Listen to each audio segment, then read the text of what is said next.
Every morning, you do something so ordinary that you probably never think about how strange it actually is. You wake up, you choose what to wear. Maybe a shirt, maybe jeans, maybe something formal, maybe whatever was closest to the bed. But here's the strange part. Humans are the only animals on Earth that regularly cover their bodies with manufactured objects. A lion doesn't wake up and think, I need something that makes me look powerful today.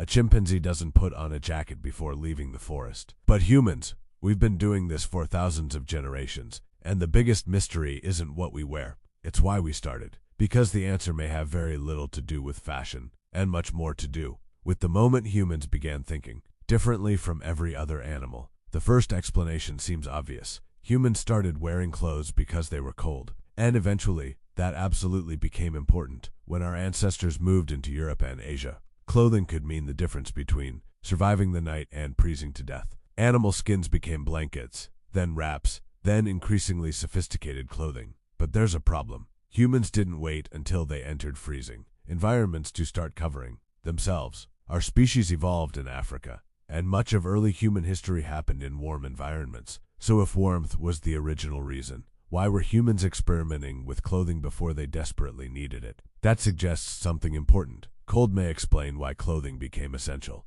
but it probably doesn't explain why it started. Maybe clothing began as armor. Our ancestors lived in environments filled with thorns, sharp rocks, insects, parasites, and aggressive animals. A piece of animal hide could protect the skin, and that makes sense. But again, there's a strange detail. If protection was the main goal, you'd expect early humans to cover the parts of their bodies taking the most punishment. Hands, feet, arms. But clothing and body coverings became especially associated with the torso and areas humans considered socially sensitive. That suggests clothing wasn't simply a primitive suit of armor. Something else was happening, something psychological. And this is where one of the strangest clues in human history appears. Lice. Yes, lice. Scientists discovered that head lice and body lice have different lifestyles. Head lice live in human hair, but body lice live primarily in clothing. That means body lice couldn't have existed in their current form until humans were regularly wearing clothes.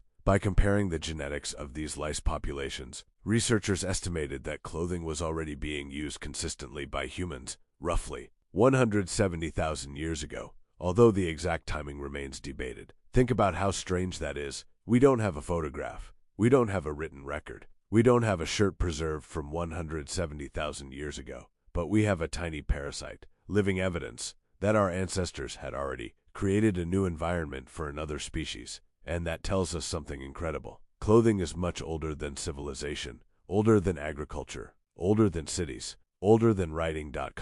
Possibly older than many behaviors we think of as uniquely human. Still, knowing when humans wore clothing isn't the same as knowing why. And this is where the story gets much more interesting, because clothing requires something surprisingly advanced: planning. Imagine finding an animal hide. You don't just put it on and magically have clothing. You have to recognize that the hide can be useful. You have to remove it, process it, dry it, shape it, maybe scrape the fat and tissue away. Then figure out how to wrap, tie, pierce, or eventually stitch it. That means you're thinking about something that doesn't exist yet. You're looking at an object in the present and imagining what it could become in the future. That's a powerful cognitive ability, and humans are exceptionally good at it. We don't just react to the world. We redesign the world according to things we imagine. A rock becomes a hammer, a branch becomes a spear, an animal hide becomes clothing, and eventually, clothing becomes something much more than protection. At some point, humans stopped asking only,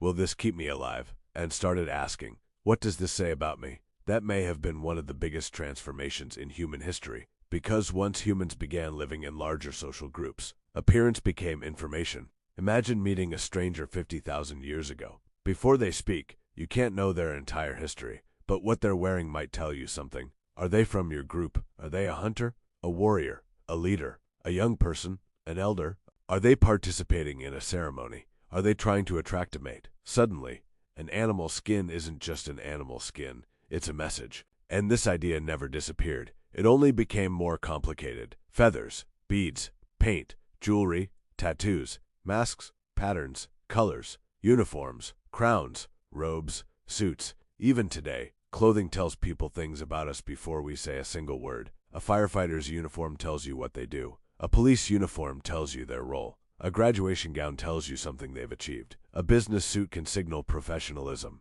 A sports jersey tells you which team someone supports. And a person's everyday clothes can communicate personality, identity, wealth, occupation, culture, or even mood. Clothing became one of humanity's oldest communication systems. Before we had smartphones, before newspapers, before writing, humans were already sending messages through appearance. But there is an even deeper possibility. Clothing may have developed alongside something uniquely powerful in the human mind, our awareness of how other people see us. You don't just know what you look like. You can imagine what someone else thinks you look like. That's incredibly important, because the moment you become aware of another person's judgment, appearance becomes meaningful. You begin asking, do I look good? Do I look important? Do I fit in? Do I look different? What will they think of me? And suddenly, getting dressed isn't just about covering your body. It's about controlling the image you present to the world. Think about what happens when you get invited somewhere important. You don't simply grab the first piece of clothing you see.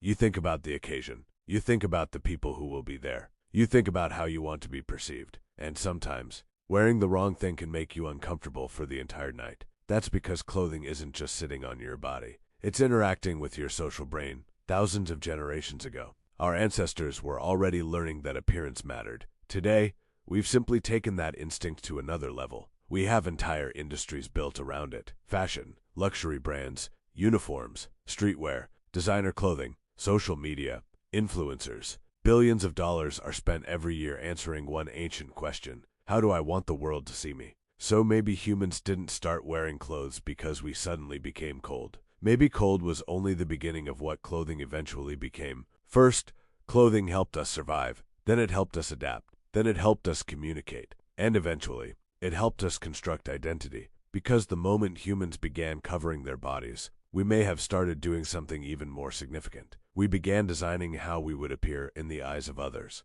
And that's why the clothes you're wearing right now aren't just pieces of fabric. They're part of a story that began hundreds of thousands of years ago. A story about survival, planning, culture, identity, and the uniquely human desire to control how we're seen. So tomorrow morning, when you open your closet and decide what to wear, remember, you're not just getting dressed. You're participating in one of humanity's oldest behaviors, the ancient art of deciding who you want the world to see.